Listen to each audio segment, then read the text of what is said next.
Good afternoon, everyone. Welcome to the session. I'll just let everyone join. Okay, good afternoon, everyone. Welcome to the session. There's just one more person to join. And I think we'll just wait a few more minutes. As I see it, I'm adding them as well. So don't worry. Perfect. Thank you, Corey. If you get distracted, it's fine. While you're speaking, I'll add them. Okay, great. Oh, here we And go. vice versa. Yeah. Great. So while everyone's joining, I'll just introduce everyone to us. So delighted to have you here at the MA in Conflict Resolution and Mediation info session. We're joined by Corey Gill-Schuster, who's the program director. More people joining. Let me wait until they join.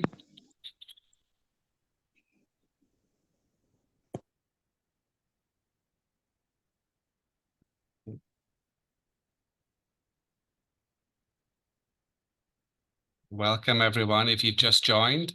A couple of things before we begin, just to let you know that, one, we are recording this session, so we do use the recording to send out to prospective students as well. But typically what we do is after we've done the presentations, we switch off the recording, and you're welcome to answer questions and switch on your cameras and mics if you prefer.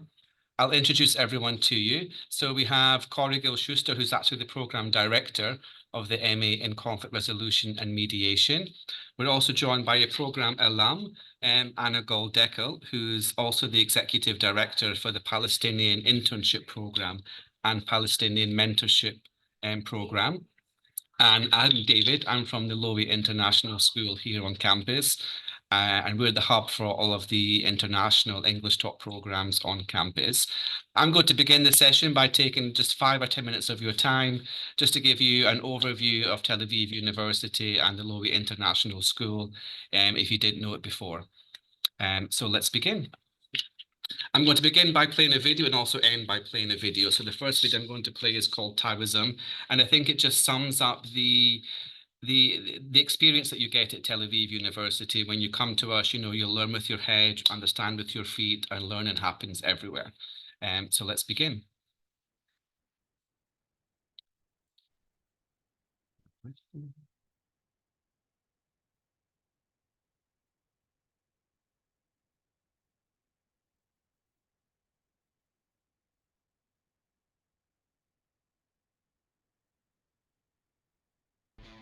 Tel Aviv University International, the only place in the world where you can study Taoism.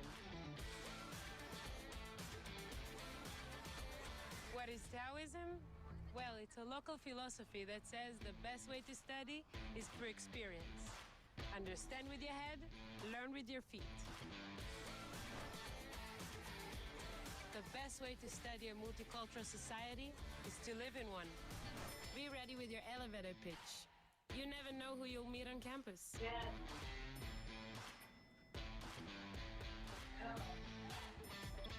That's a great idea. If you want to learn the best marketing strategies, just go to the local market. Reading about the Startup Nation? Write your own chapter. Study literature in the place that inspired the bestseller of all time. You can't resolve a conflict until you witness one. At TAU, there is always room for more questions and 400 labs to find the answers. Come experience the wisdom of Taoism at Tel Aviv University International, where first-class education meets a second to none lifestyle.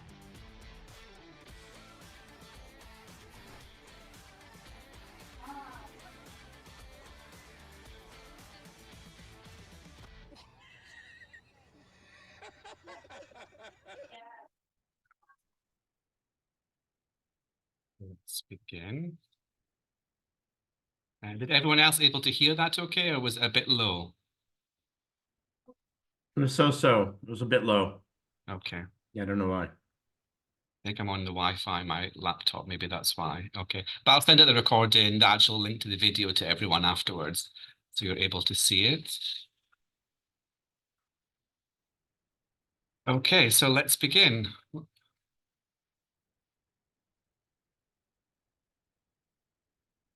So welcome to this session. Taoism, like I said, that's a sort of philosophy that, you study best through experience. You learn with your head, you understand with your feet, and learning happens everywhere and sometimes when you least expect it.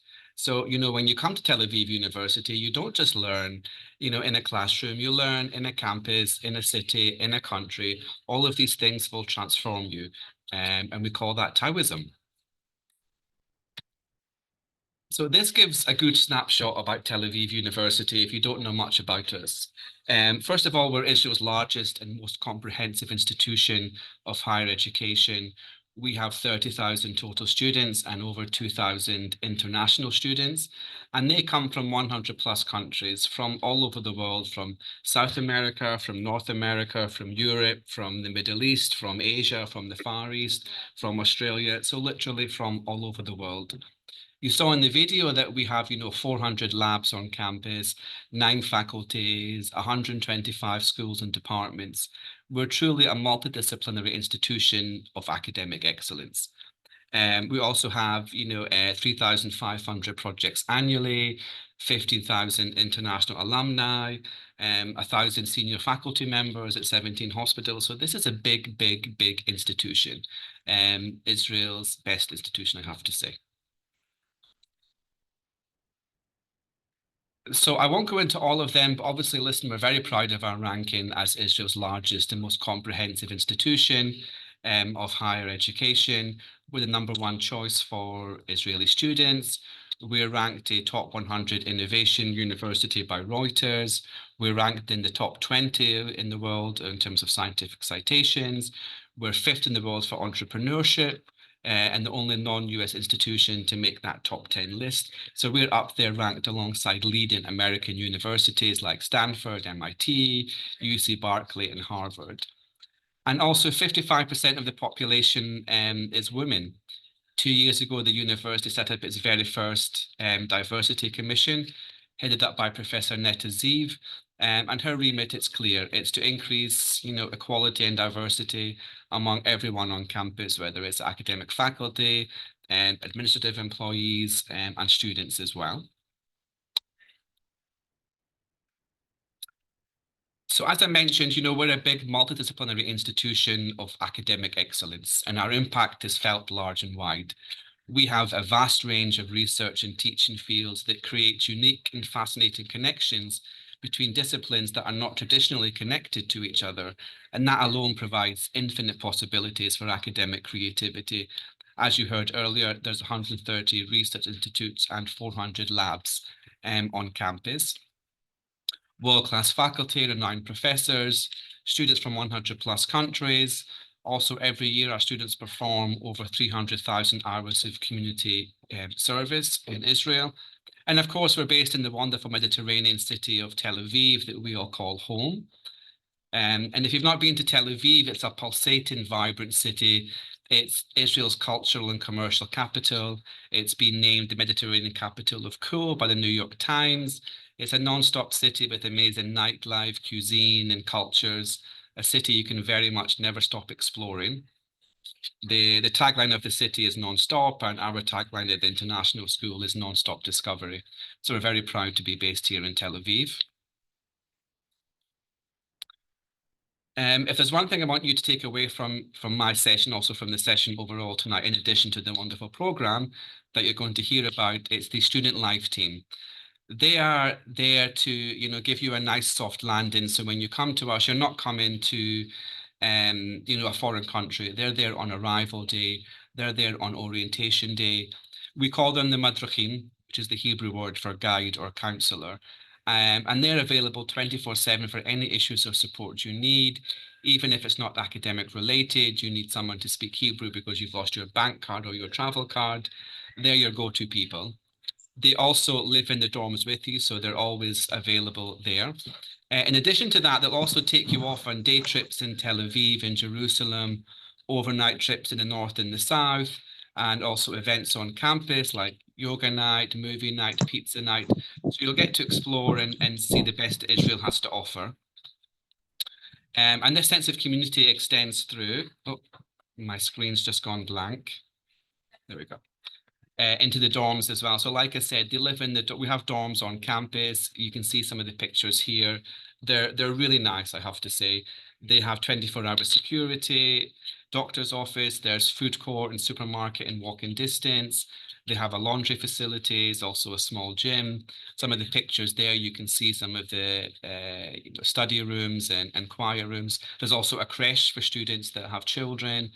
They don't do meal plans here at the university, but they all have kitchens.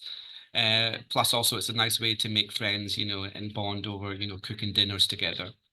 What we try and do in the dorms is keep all of the international students together, but at the same time, you're surrounded by Israeli students. So you get the best of both worlds. Literally just next to campus. Okay, before I finish, I want to say a few words about funding and scholarships.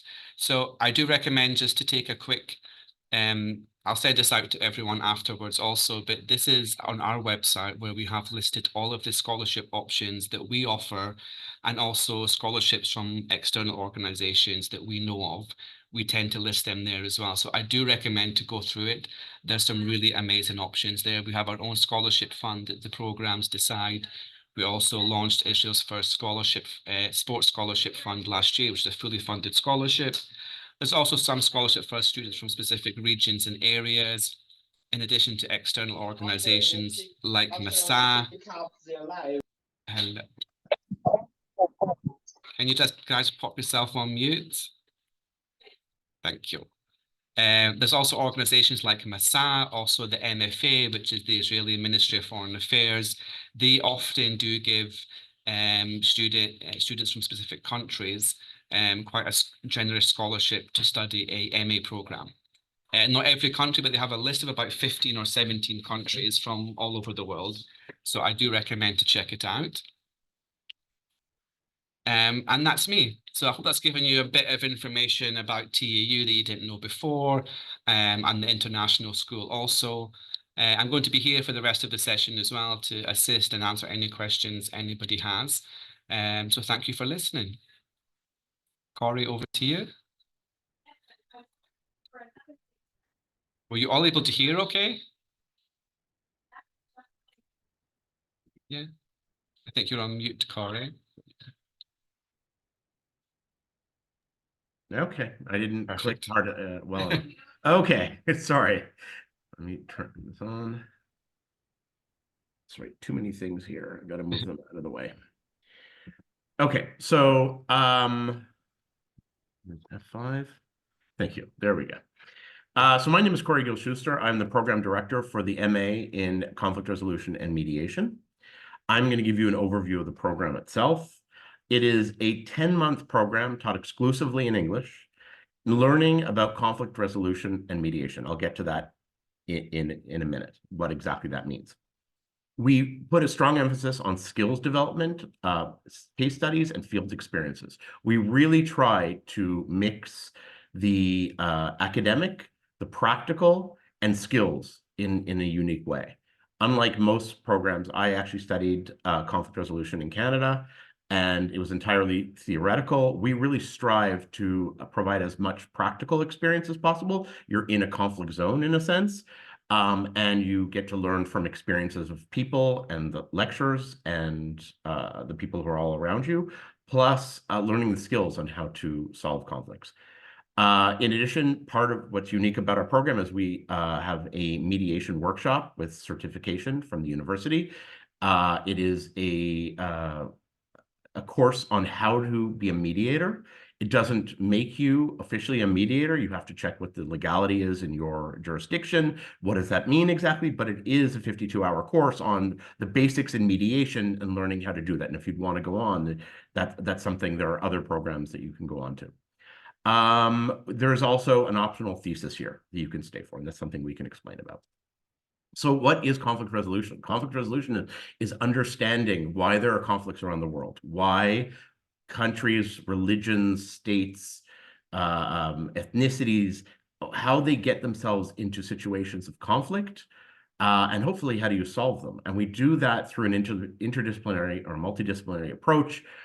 We look at it through political science, social psychology, anthropological sources, legal studies, cultural studies, religious studies. In the first semester, you have a course in each of those, which are a core course. So even if you come from political science or come from a psychology background, yeah, you have to learn the basics of understanding why there are conflicts in the world.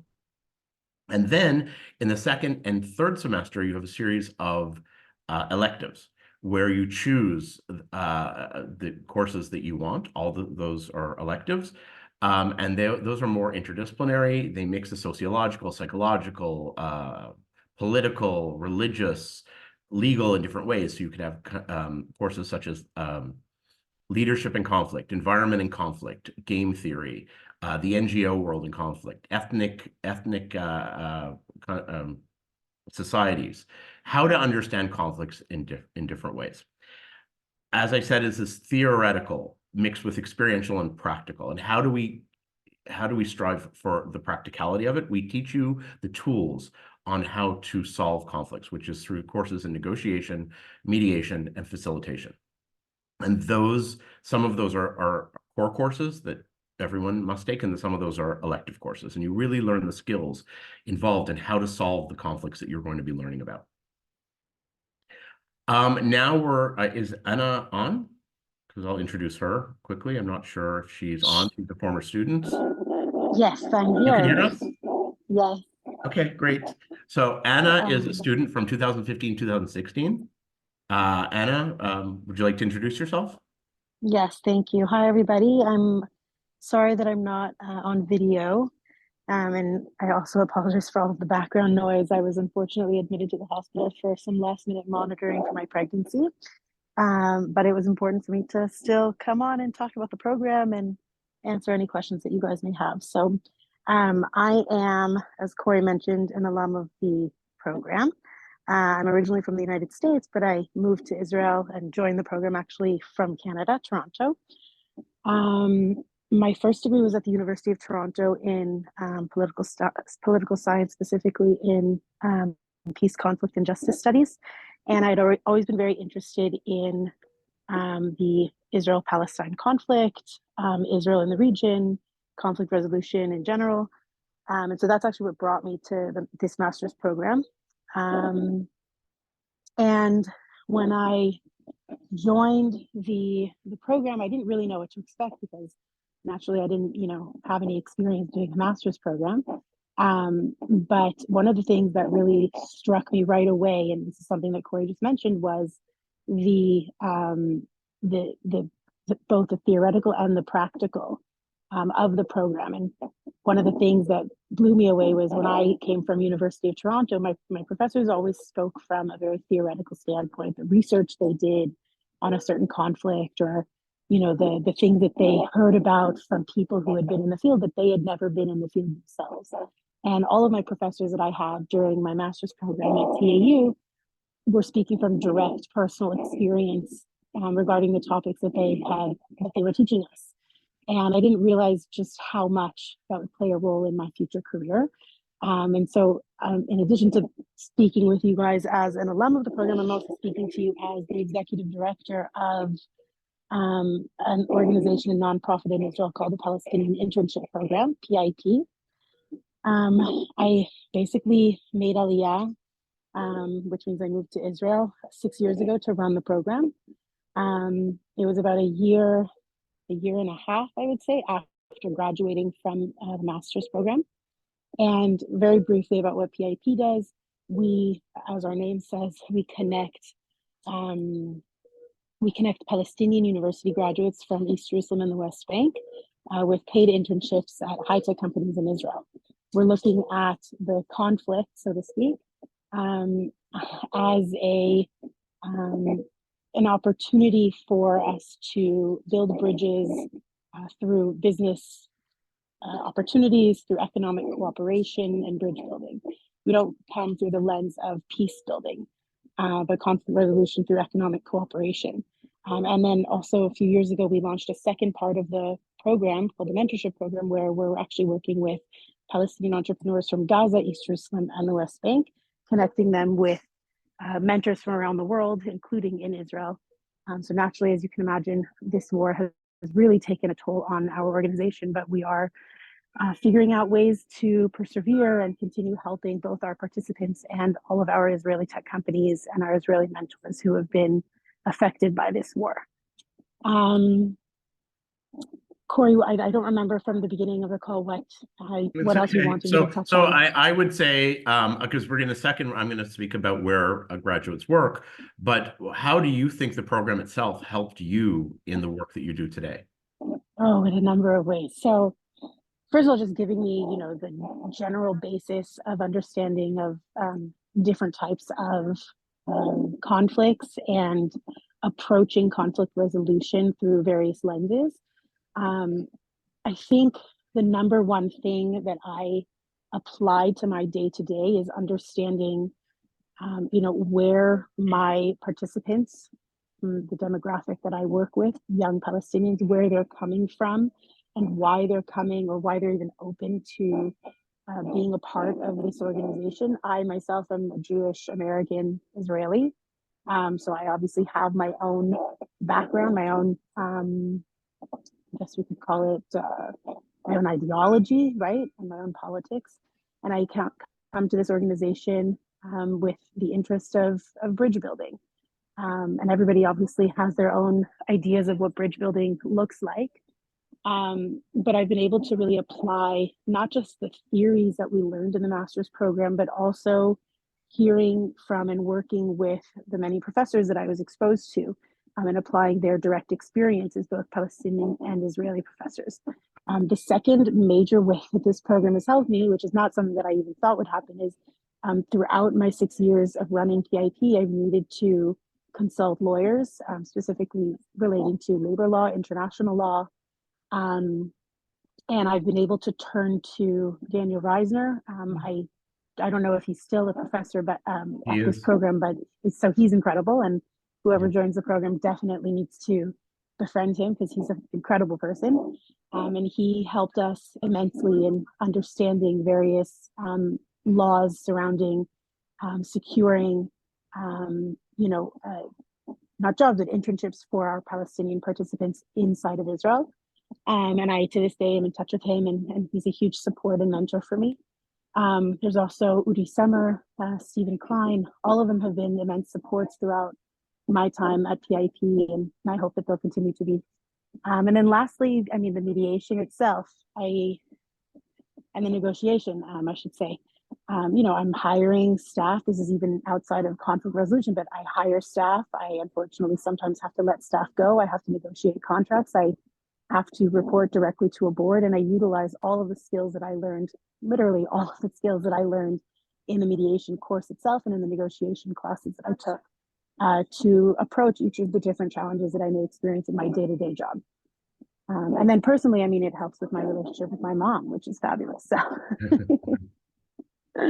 Okay, thanks, Anna. So just briefly, and we'll get to questions in a second. You can ask questions to either me about the program or Anna about her experiences. So where do most of our graduates work? I put them in more or less the order that where graduates are today. So government, which could be local governments, provincial or state governments, national governments, or even European Union type government. Then I would say the next group is NGOs and the IGOs. So I would say more people are in the NGO world. Because there are many, mostly in Israel, but outside Israel, many NGOs around the world who really need a lot of help. We have a few people who work in various international IGOs of the UN and the Red Cross. Then I would say nonprofits, think tanks, and consulting. And in that, it could be also in the private sectors. For example, we have a graduate from years ago who always comes to mind, who works for Visa credit card, who does analysis of conflict zones, because obviously private corporations need to know what's going on around the world for their clients. So that's one way that, a think tank doesn't necessarily mean writing for a very specific government or organization. It often can mean advising within a private corporation. And then a lot of our students, every year we have a couple of students who go on to law school. That's very common every year. Some come in from law school. I'd say the majority start with us and then go on to law school. We also have, it's not written here, and I'll stop this. We also have a few collaborative master's agreements, one with Johns Hopkins SAIS in Bologna and another one with Sciences Po in Lille, sorry. Two different programs in international relations. So that's another option that we can get into if anyone's interested. That's it. I will open the floor to questions. Do we want to stop the recording?